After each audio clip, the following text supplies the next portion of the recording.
Next up on the Cosmic News Network, First Contact with Joshua Put.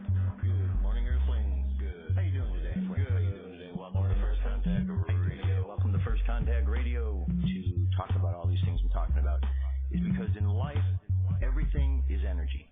Every single thing that's out there. Yo, it's First Contact with Joshua Poe. He's the man on the mic, just in case you didn't know it. Covering news from all around the globe, from the weather and space to UFOs. We'll talk politics and make you open your eyes. Conspiracy theories and government lies. We'll dig it all up and try to find the proof. Cause it's time to demand the truth. It's time. First Contact Radio. We have time to demand the truth. First Contact Radio. We have live.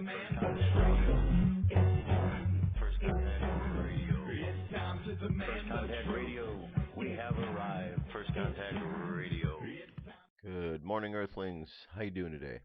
Welcome to First Contact Radio. Glad you could be here, as always. All right, here's where we're at today. We are at the 10th of December, 2015. Moon sign is in Sagittarius, sun sign also in Sagittarius. We have a double Sagittarius day as far as the conscious and the unconscious minds go. Sagittarius is the truth bringer. It's a fire sign. Fires represent ideas, the ideas of God.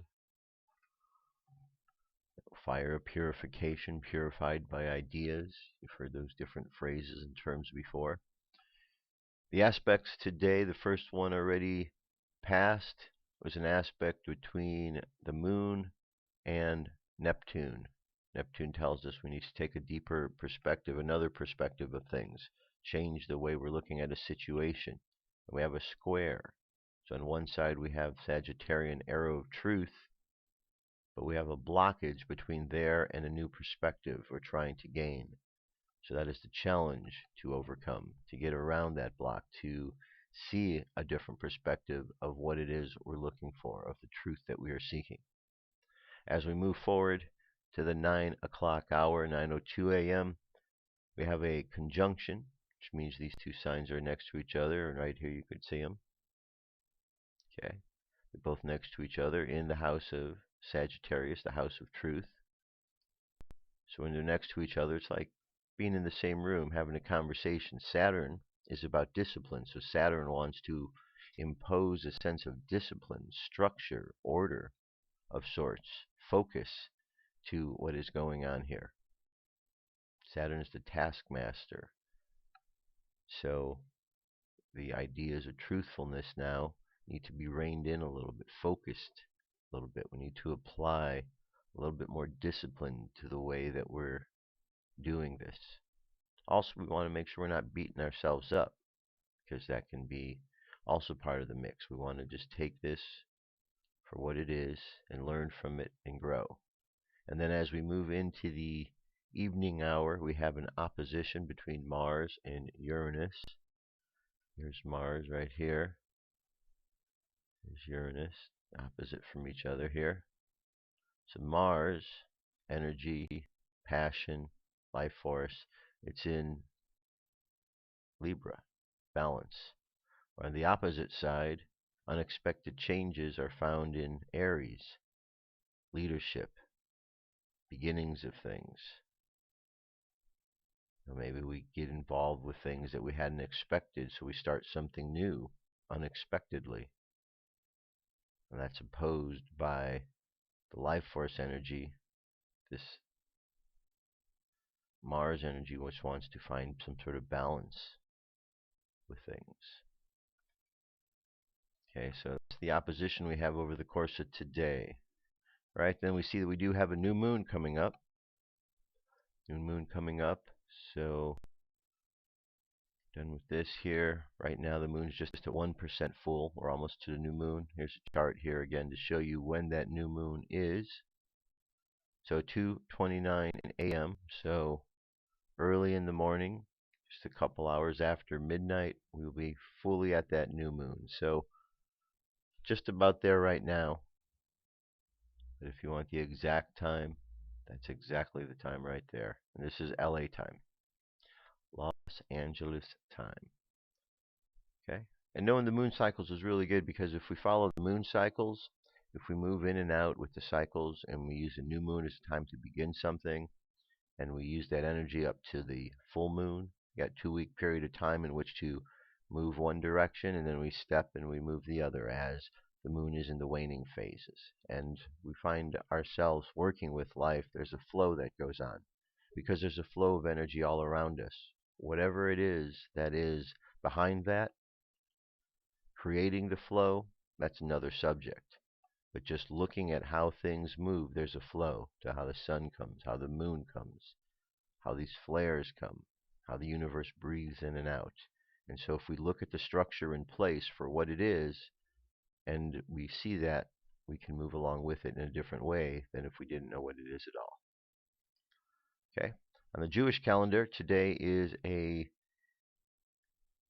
right here, the 28th Kislev. As you can see, it's the 4th day of Hanukkah, returning of the light, the festival of light. The daily thought for today is staying above. Never forget that your true place is a place of light. Even when you find yourself in the midst of darkness and sorrow, know that this is not your home. Where is your home? Where does your true self live? It lives absorbed with the very origin of light. From there, a glimmer of itself escapes and splashes below.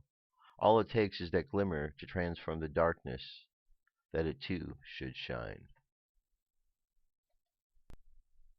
All right, we go over to the Mayan Oracle. Today's a 4-tone day. 4-tone days are days of putting things in order, like 4 legs on a chair, 4 legs on a table.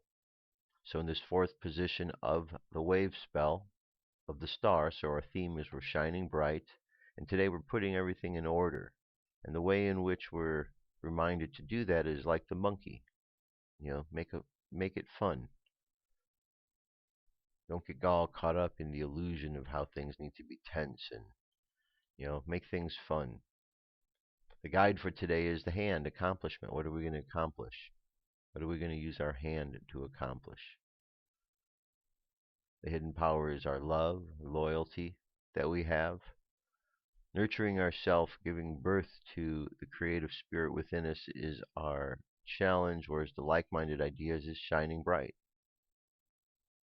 Shining bright but not being caught up in our own brilliance. It's a very important aspect of it. The phrase for today is I define in order to play, measuring illusion. I seal the process of magic with a self-existing tone of form. I'm guided by the power of accomplishment. Space weather, solar wind, 625.7 kilometers per second. Planetary K index at the moment, 3. Looking like we can get up to a storm over the next 24 hours. So intense energy, a bit more agitated around us. Corona holes here seem to have all subsided, at least anything directly facing us. M-class flare possibility still at 10%, X-class still at 1. Geomagnetic storm activity looks like we are subsiding slightly, going from 40 to 35%. The mid latitudes from 55 to 50 down in the high latitudes. So just things subsiding slightly. But the universe is breathing. And finally, Formal Hut. The mouth of the southern fish shines due south as twilight grows late. Therefore, so does the right-hand side of the great square of Pegasus, much higher or even overhead if you're as far south as Florida. All right, there you have it. That's our cosmic weather for today. So plan accordingly. The whole idea is having the energy available or the ideas available so we know how to deal with what's around us. Because the energies that we're moving in, somehow or another, it's the field that is happening. And we need to learn to understand what is the system in place to work along with it. It's no more difficult than that. No more difficult than that. All right, UFO news is up. Let's do it. It's time for the UFO news with Joshua Poet. All right, there you go. I always like the little introductions from Dirk, so there you have it. First story comes to us from Southbury, Connecticut. Says, I am not the primary witness. Approximately 8:45 Monday, December 11th, my girlfriend was returning home from her nursing job. She was on Route 84 eastbound in Southbury. The event that follows took approximately 30 seconds. Directly in front of her, at quite a distance, appeared a very bright star-like object, at which point she grabbed her phone, as she said it was brighter than anything in the sky. As she continued to make attempts at pics, the object approached in a much clearer view, moving over her as she moved under, at which point her phone had stopped working. The object was gone. As she continued on the highway toward home, she checked and no picture existed. When she arrived home, there they were on the phone. The second eyewitness says, I was driving down Route 9 south when my passenger noted a light in the sky hovering. I noted that it matched the speed I was driving. I could not get in front nor let it behind me. I pulled onto a bridge street and got out of the car and was just hovering. So at that time I walked closer to see if I could make out anything, but my passenger got scared and called me back. A week later I was talking to a friend from Cromwell who told me he had interaction with Cromwell police because she was sitting on the side of the road watching a UFO above Middletown. I then realized it is the same one I was looking at on that Saturday night. Okay.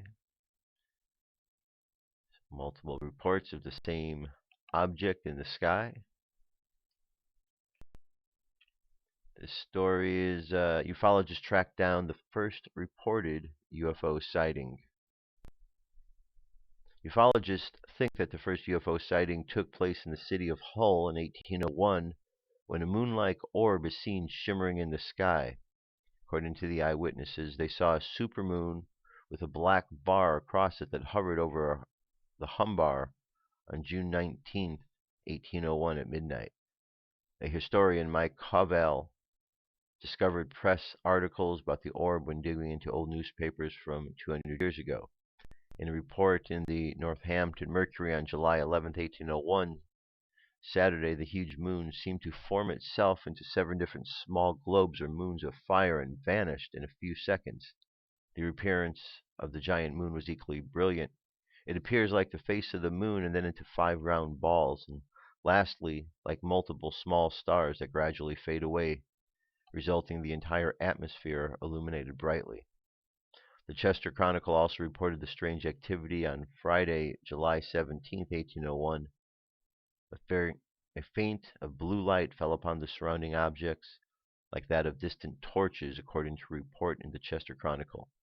Covell, who had collected several UFO clippings dating back to the 19th century, said it's the oldest sighting they may have managed to track down so far.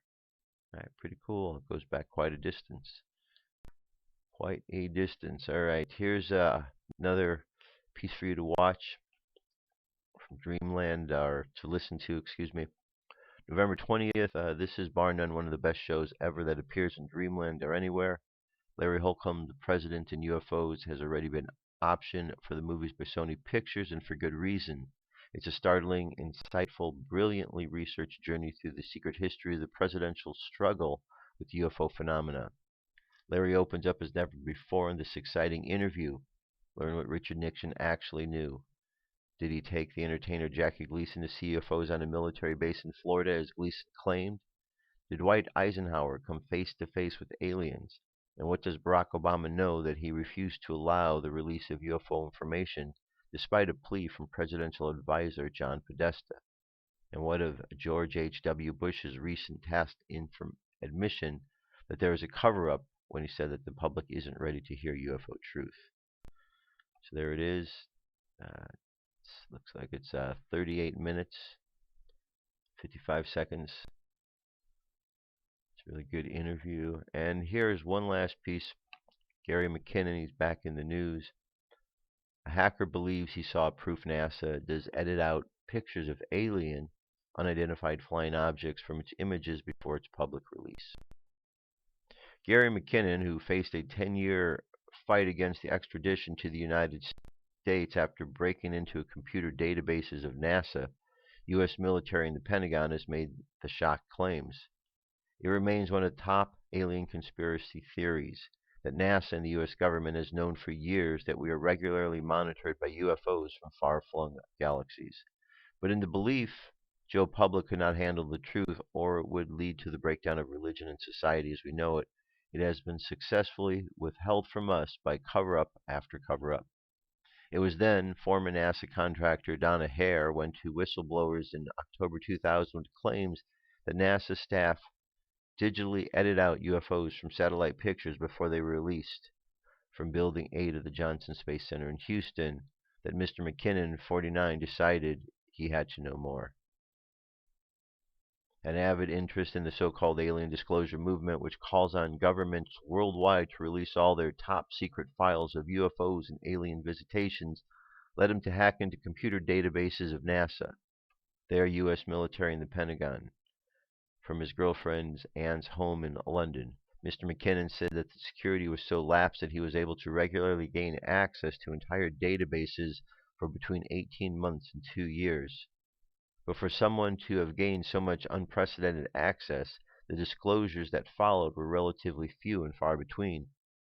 First, while scouring U.S. Navy databases, Mr. McKinnon stumbled across a file containing a list of non-terrestrial officers and their ranks and their names on a separate title of material transfers between ships.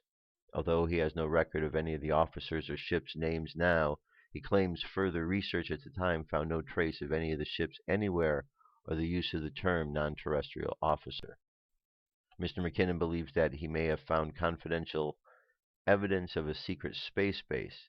Non-terrestrial does not just mean not from Earth, it could also mean not land-based, meaning that the term would be irregular in terms of the Navy. When asked if the non-terrestrial officers could mean something else, such as this or astronauts, Mr. McKinnon added, it could be to have you know you interpret them. The other evidence is uncovered by Mr. McKinnon was while trawling the 255 computers of the Building 8 at the Johnson Space Center. He said there were image databases with Roll 1 filtered or processed and unprocessed. There were 200 odd megabytes each. I had full remote control of the desktop. He said he started to download an image, but it was extremely slow and he got half to 2/3 of the way before being rumbled. Mr. McKinnon added it was the hemisphere of the planet, I assumed the Earth. It was cloudy, but there was a classic cigar-shaped UFO. He said there were domes below it and the ones to the right, but he did not feel it was man-made. Mr. McKinnon said he took a screen grab, but then saw the cursor move separately to the mouse movements before the connection was lost, and he was unable to retrieve the image from the clipboard. He was arrested soon after before a highly publicized battle against extradition from 2002 to 2012, during which, in 2008, he was diagnosed with Asperger's syndrome, a form of autism that may have affected his behavior. He was accused by the U.S. government of costing it $700,000 in hacking for more sinister reasons than trying to discover the truth that was out there. This was amid claims that he deleted critical files, shut down the U.S. Army 2000 computer Washington network for 24 hours, and paralyzed munition supplies to the U.S. Navy. So it's quite a story. Got an interview here from him, 11 minutes, 43 seconds. It's a multi-part deal, so check it out. There's 4 parts to it. That is the UFO news. That's quite a story, you know. What does the government know? It's all part of a big cover-up, and as I was saying yesterday, I think this cover-up extends to many, many different areas. Many different areas, and it kind of all ties together in one big, interesting puzzle. All right, I'll be right back. Stay tuned. Come into our circle, Great Spirit. Fill our souls with peace.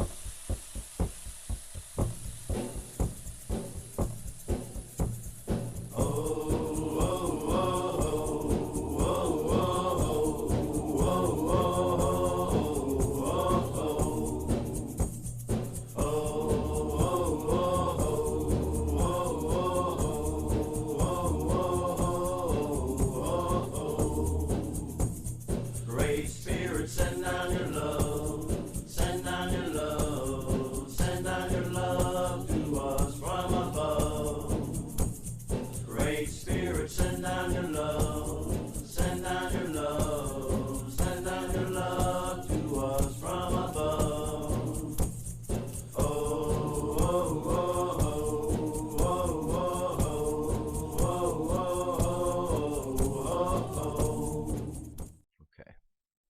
Continuing on. So yesterday I was, rambling on about some different ideas and thoughts that are out there in regards to the lies or the deceptions that are in the world and the truths that are trying to be uncovered. And I brought up about the flat Earth. If you haven't had a chance to listen to that interview that I did with Mark Sargent, go back and listen to it. The whole model of the flat Earth, the enclosed Earth system, is pretty fascinating. And I think next week I'm going to really delve into the topic a great deal again. It's been a while since I really did a flat Earth show, so I think maybe next week more than one. Maybe I'll just make that the theme for the week and just keep talking about it because there's something to it. And I think combining that with some of the books out there in the Apocrypha, the Nag Hammadi Library, I think there's a big story that we can weave together. It almost seems to me as if the closed Earth model is a model of the Earth.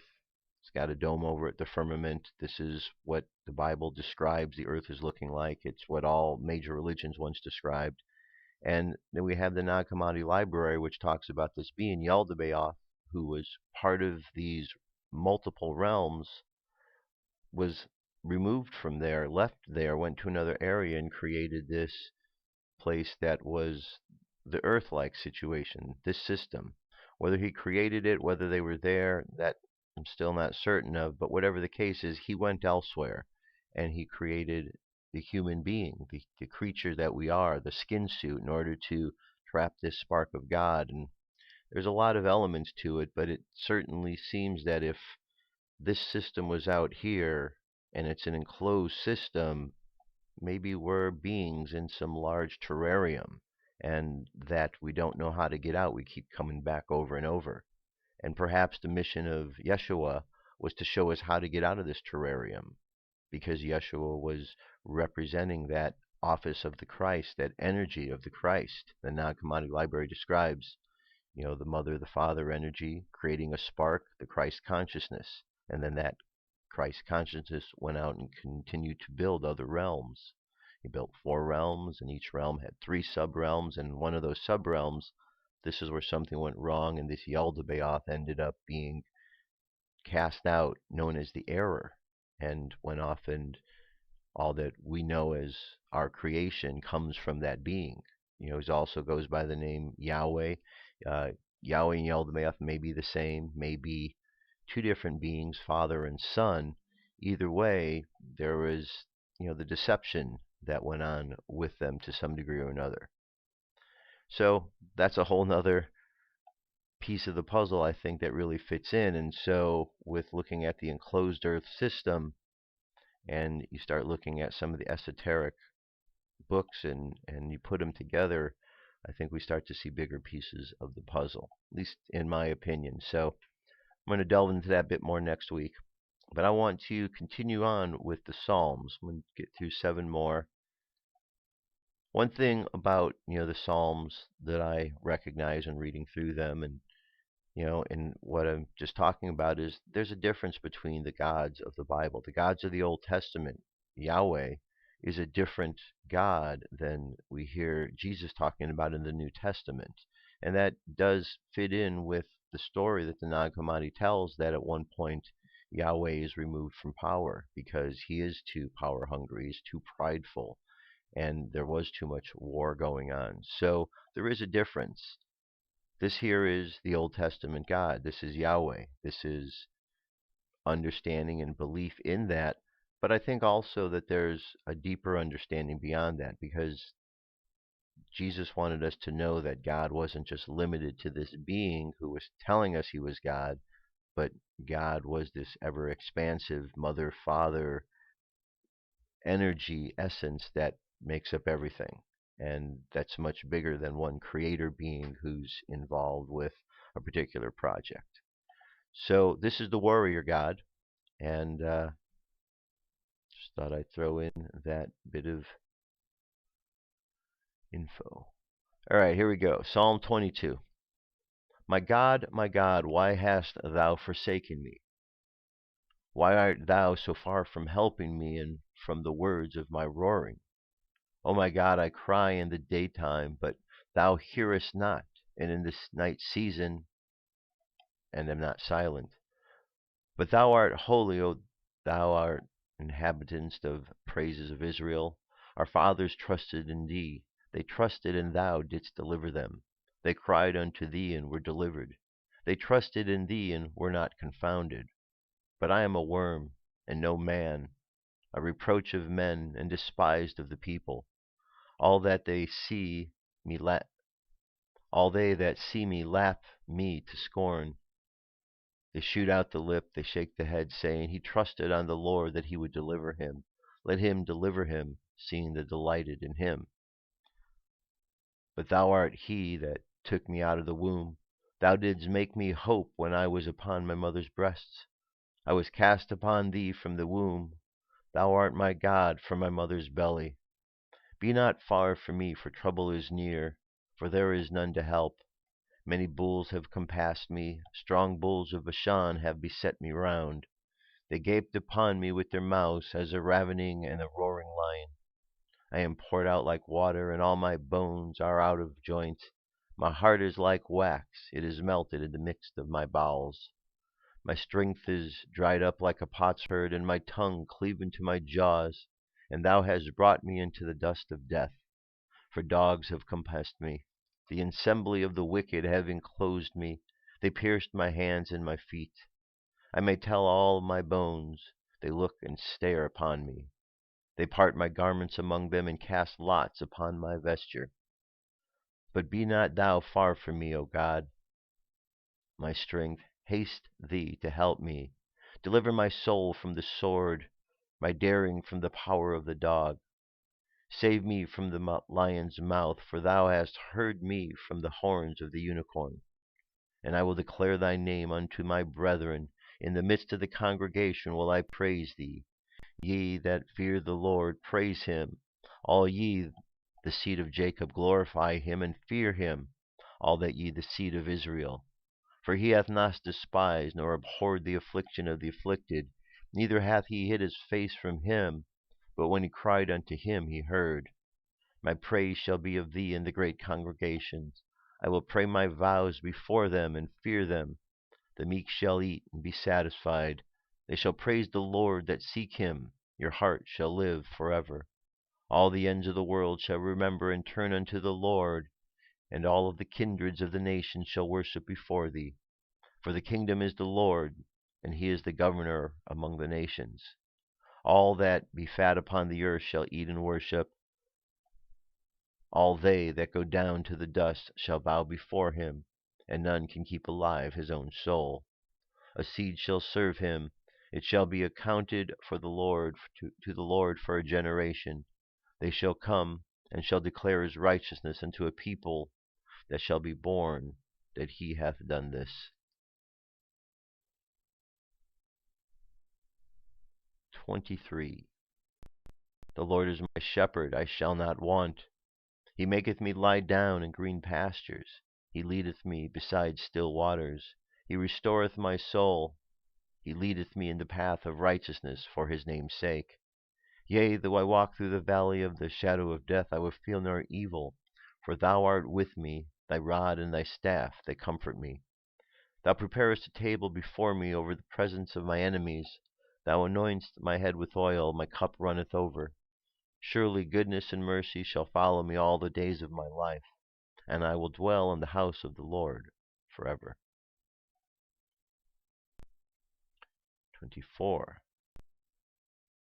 The earth is the Lord's, and the fullness thereof, the world, and they that dwell therein. For he hath founded it upon the seas, and established it upon the floods. Who shall ascend into the hill of the Lord? Or who shall stand in his holy place? He that hath clean hands and a pure heart, who hath not lifted his soul into vanity, nor sworn deceitfully. He shall receive the blessing from the Lord, and righteousness from the God of his salvation. This is the generation of them that seek him, that seek thy face, O Jacob. Selah. Lift up your heads, O ye gates, and be ye lift up, ye everlasting doors, and the King of glory shall come in. Who is this King of glory? The Lord strong and mighty, the Lord mighty in battle.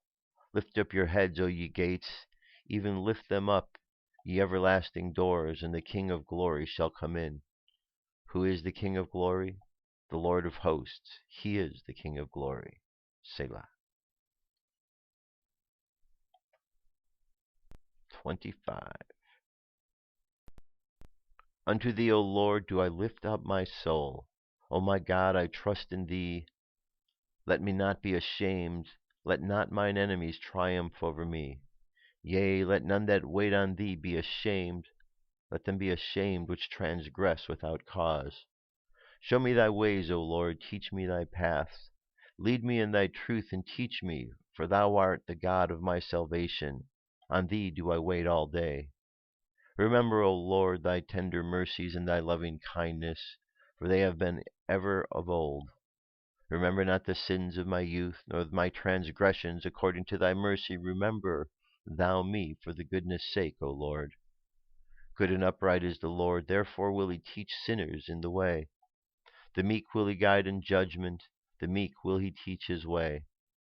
All the paths of the Lord are mercy and truth unto such as keep his covenant and his testimonies. For thy name's sake, O Lord, pardon mine iniquity, for it is great.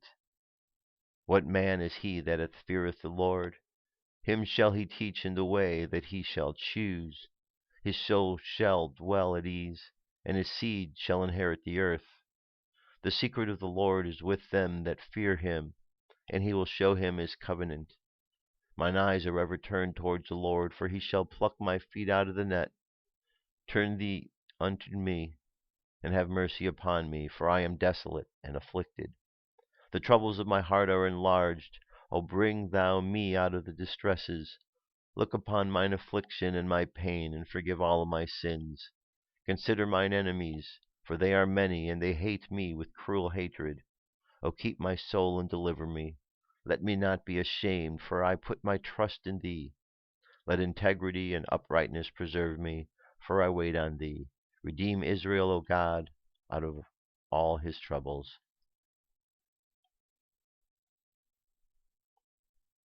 26.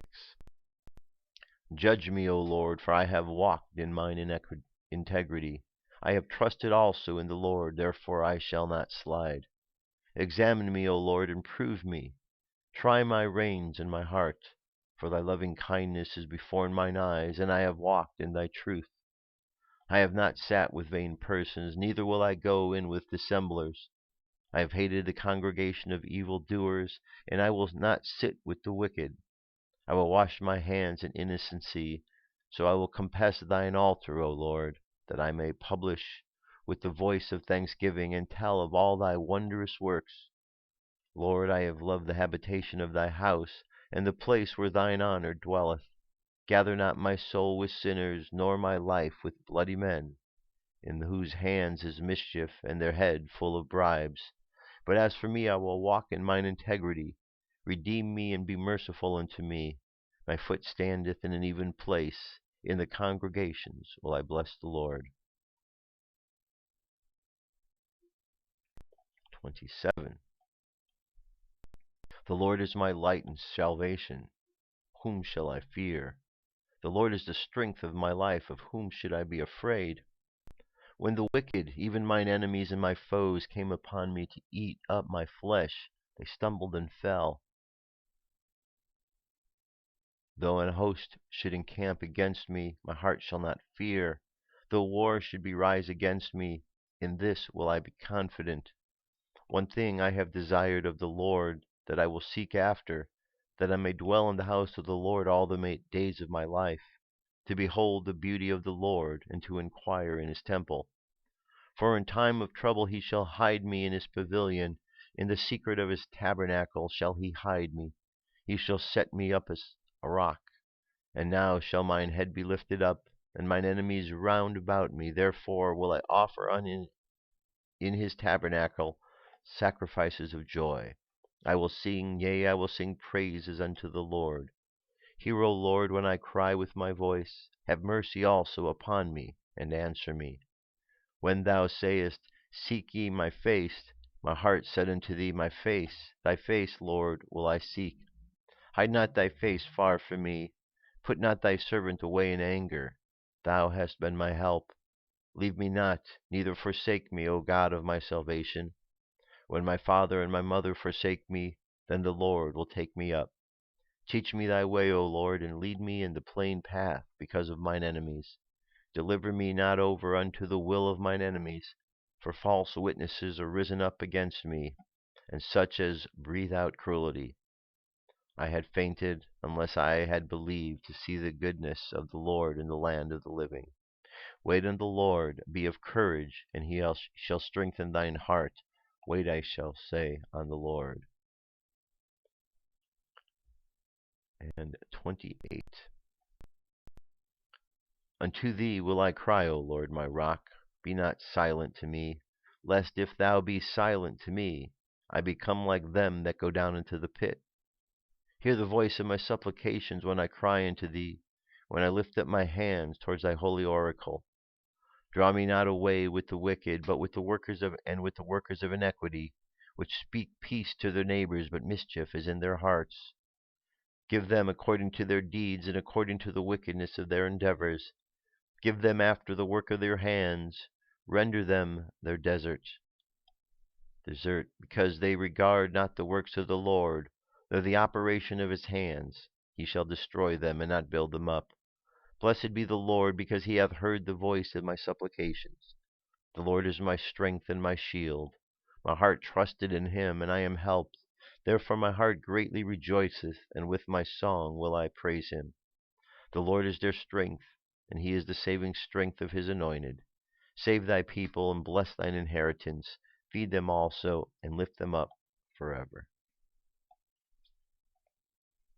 All right, so there you go. There's 7 more. 7 more. So, what I seem to find and understand is the biggest purpose that we have and the biggest choice we have is, are we going to have God in our life or not?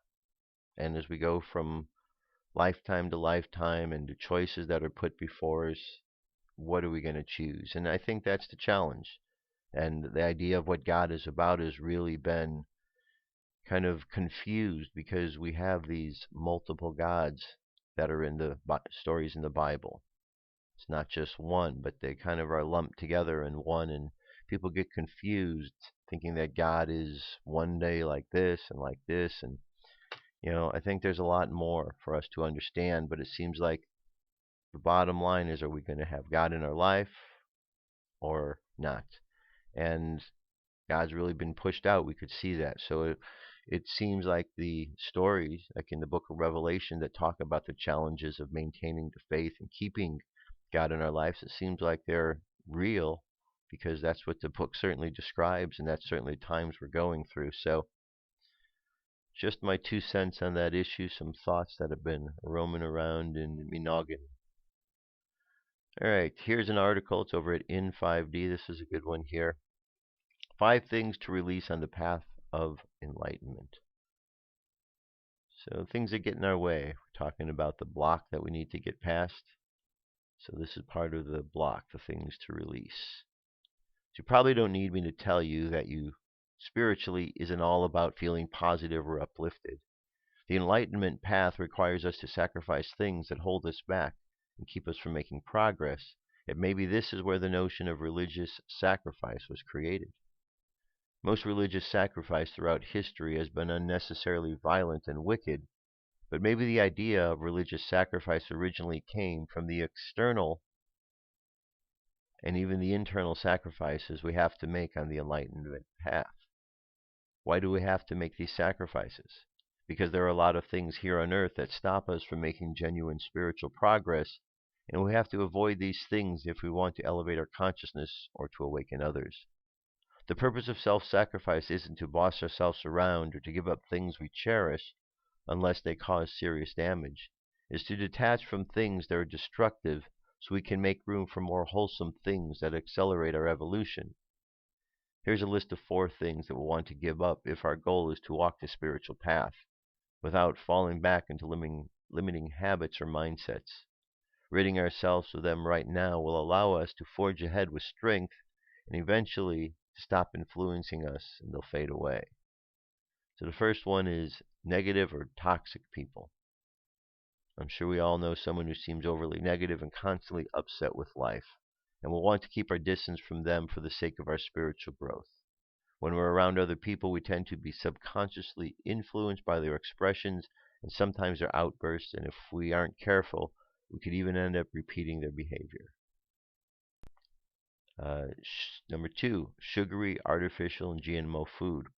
It's no secret that our modern society is filling with cheap, fake food that makes big corporations money while slowly poisoning us, ensuring that we'll be sick when we're older.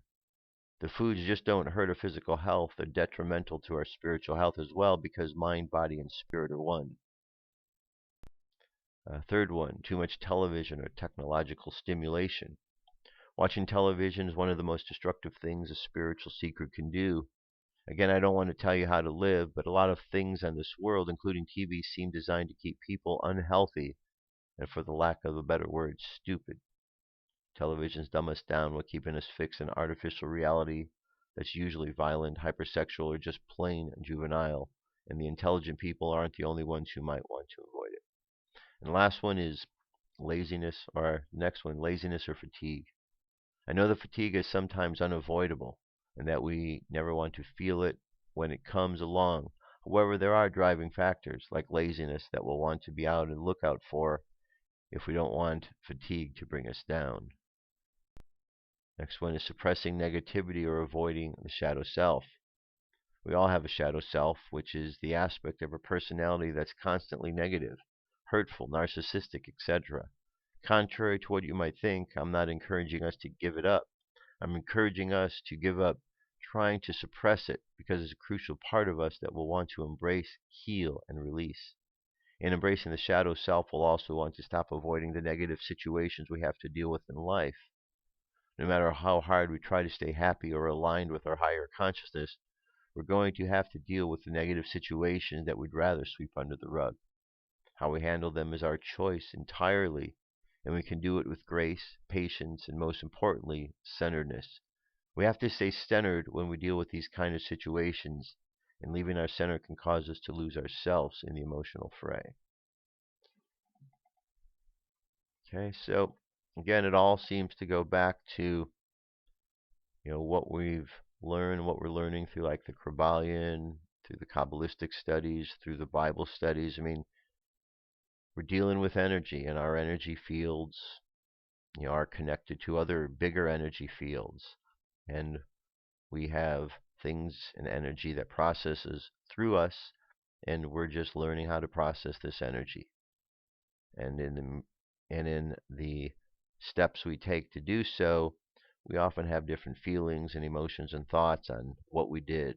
Do we feel guilty for things we've done, or are we not feeling guilty? Are we feeling good about things? And we throw all these into the mix and play head games with ourselves, because as we think of the first principle of Kabbalion, it's a mentalism. We're in a big mental construct, so our mind is constantly at work, and that's part of the challenge, it seems, to keep that under control so it's not really overthinking situations that we don't really need to overthink. All right, here's today's message.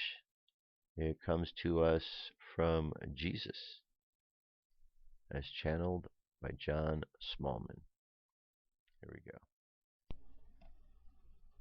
go. To see how effective the loving intentions of each one. You will be astounded to see how effective the loving intentions of each one of you has been. Jesus, November 26, 2015, by John Smallman. The world is awash with disasters and catastrophes, or so it seems.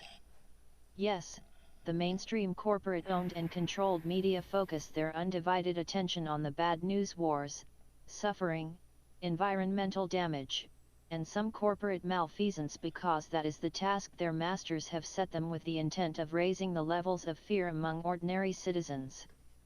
And they are doing a good job.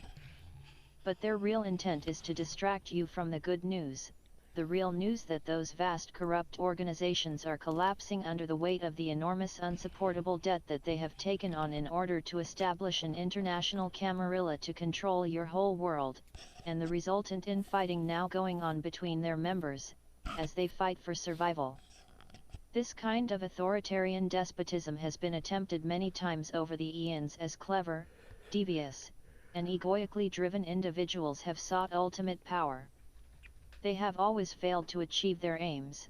Suppression of others by force of arms is by its very nature self-defeating because it requires secrecy and betrayal in its operations, and those betrayed always fight back, leading to the collapse of these erstwhile dictatorships. Love is the only real power, and it cannot ever be defeated. God is love. Every sentient being is one with God, therefore there is only love. Anything else is illusory and can only fail. It may appear to work, to be effective, for a time, then it will inevitably collapse and fail. Those presently trying so desperately to reduce you to a state of permanent fear are themselves terrified as they observe their power they believe is their inalienable right, slipping away, slipping from their grasp, inescapably and predictably, like water through their fingers.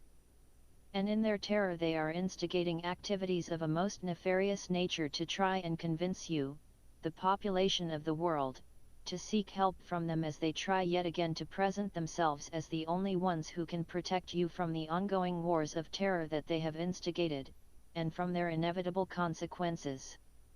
However, the vast majority of you no longer believe or support them, having made the collective decision to awaken.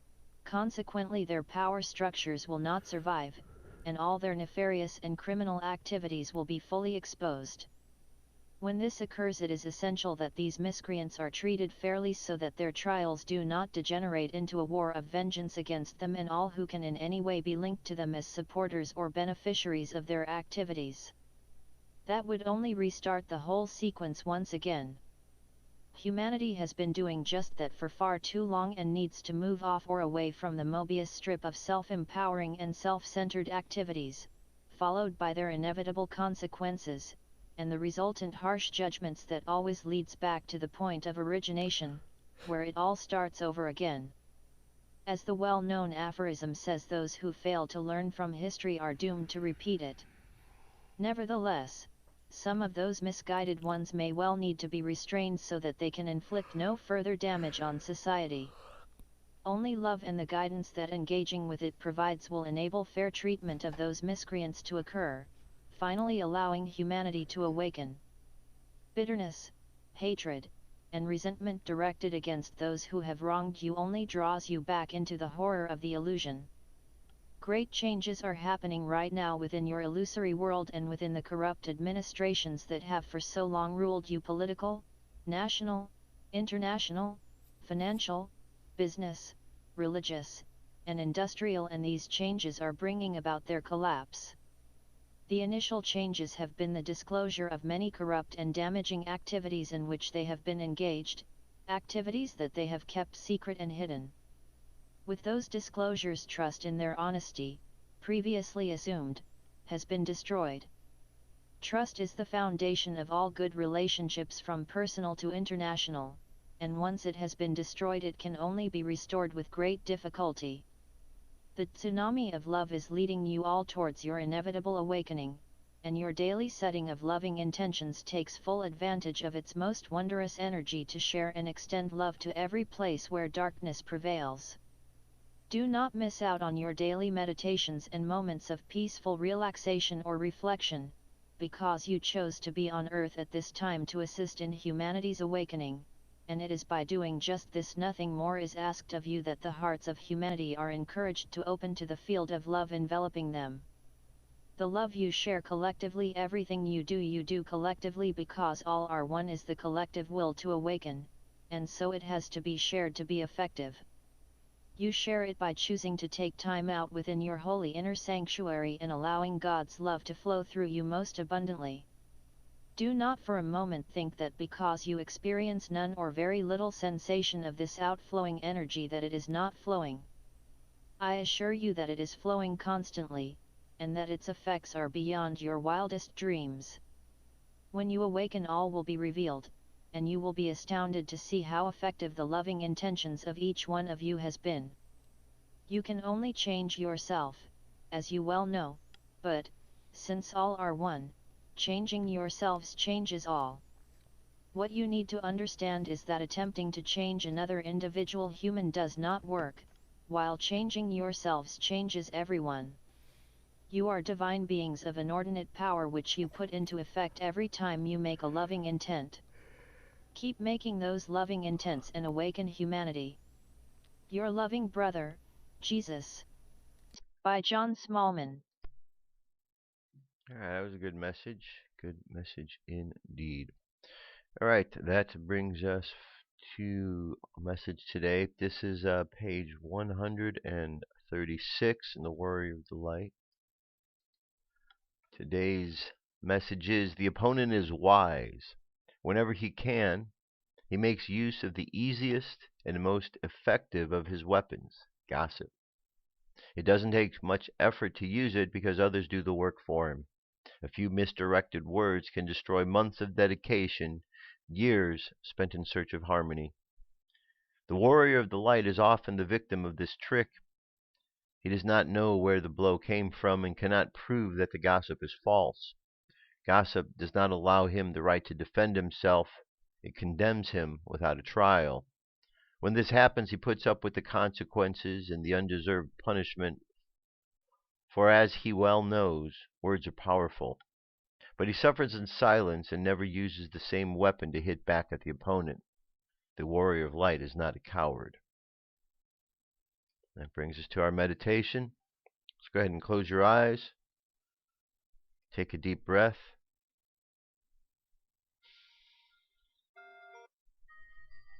And exhale. Take another deep breath. And exhale again. And another breath. And exhale. And see the light that shines in you, the spark of light.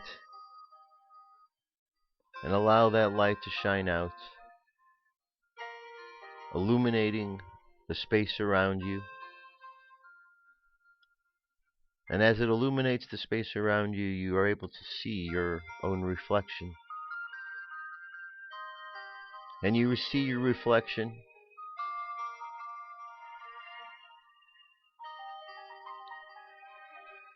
And there is a moment, an opportunity to get caught up in that reflection and get lost in it, or simply to be aware of it and then continue being aware of all else. And once we are able to look at the world where we are no longer caught up in our own self, we begin to experience a more selfless vision of the world, for we see many others working to get caught out of their own selfishness. And so as we just send out positive vibes to each other with messages to take a new perspective on situations, we begin to look around us, taking our gaze out of the mirror in front of us, and we see the world and we see others. And the more we connect with others, the more we feel whole, because we understand that we are all connected.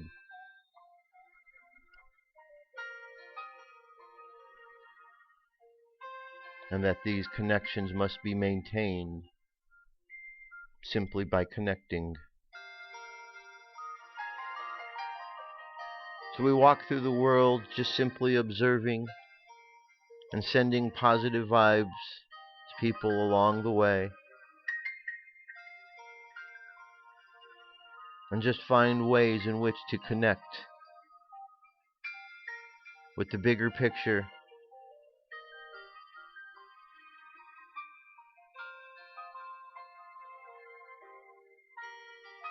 And as we move through life, we understand that there is a time to be focused in on self, and there is also a time to be focused on others. And as we work to understand this balance, we find ourselves in more synchronistic harmony with the universe. So let the subconscious mind just continue on this journey of contemplation. And let's bring the conscious mind back to the present moment on the count of 3. 3, coming back to the present moment, filled with confidence. 2, coming back to the present moment, filled with faith. And 1, coming back to the present moment, happy, healthy, and whole. Happy, healthy, and whole. Take another deep breath. Exhale. And open your eyes. That's it, my friends. That is the show for today. Thank you very much for being here. You can reach me, firstcontactradio@yahoo.com, if any thoughts or ideas on things discussed here. I'm all ears. So let me know. Have an awesome day. Just think about the things we talked about. Remember the perspectives, taking a new perspective on things.